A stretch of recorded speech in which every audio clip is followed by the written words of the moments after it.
officinale, il faut déjà savoir que l'officine algérienne est à la croisée des chemins. Il y a beaucoup de changements déjà à l'international et au niveau national aussi. Et je citerai au niveau international, ça parle actuellement de l'intelligence artificielle et de la numérisation. Donc, c'est quelque chose de très important. Le pharmacien algérien et nous, SNAPO aussi, nous, en tant que syndicat national, on doit être aux avant-postes, on doit connaître et appréhender ces nouvelles technologies et pouvoir les adapter à notre exercice au quotidien. Donc, je vais parler des difficultés que vit le pharmacien actuellement. Les difficultés, elles ont plusieurs raisons. Il y a la baisse inexorable des prix, et ça, c'est une baisse, elle n'est pas spécifique à l'Algérie, mais c'est une baisse mondiale.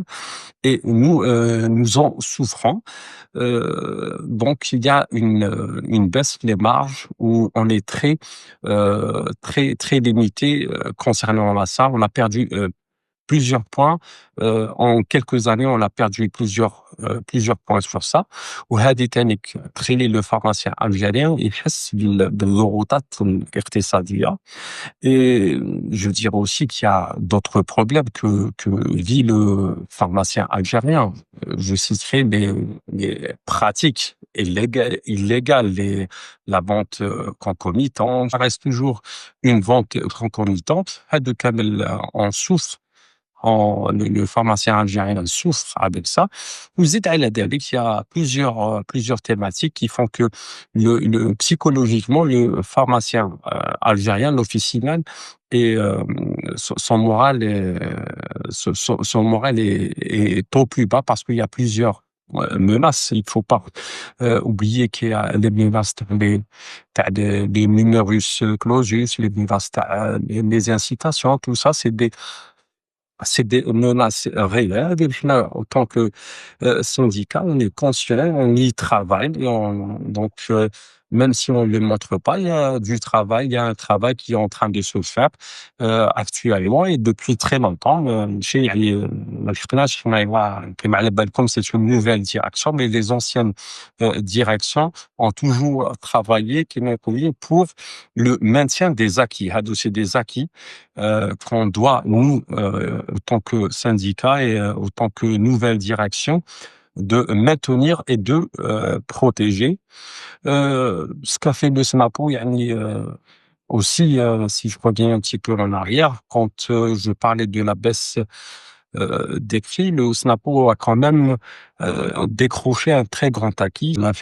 Du point de vue fiscal, cela dit, ça ne nous empêche pas, en tant que syndicat, d'aller chercher d'autres sources de revenus, euh, une réservation, c'est-à-dire on ne demande pas l'exclusivité, mais réserver une partie des compléments alimentaires pour les réserver à la vente officinale, le dispositif médical. Le dispositif médical, il faut savoir que c'est une très très grande famille, on ne peut pas demander son exclusivité, même si elle est dite implicitement, la loi 1811, sauf que on peut pas demander son exclusivité, mais on peut demander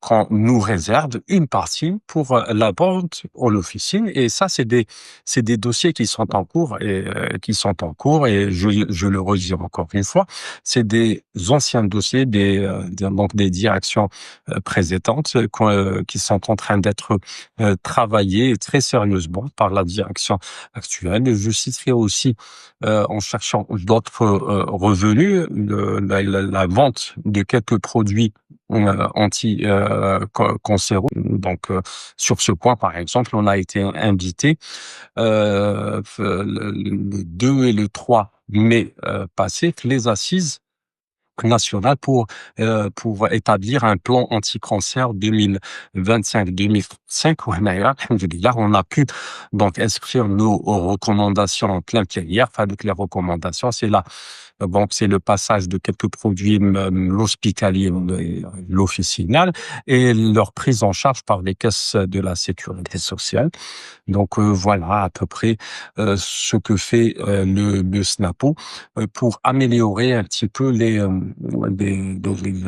l'activité, officine. Donc pour résumer, c'est le maintien des acquis, aller vers de, nouvelles sources de revenus et protéger, aussi protéger la profession par rapport, au donc tout ce qui est vente, concomitante, mais il faut aller plus loin. Il n'y a pas que la vente concomitante, qui impacte négativement, l'officine en général, mais il y a aussi des pratiques, qui ne sont pas déontologiques et non éthiques de certains pharmaciens aussi qui, dérangent.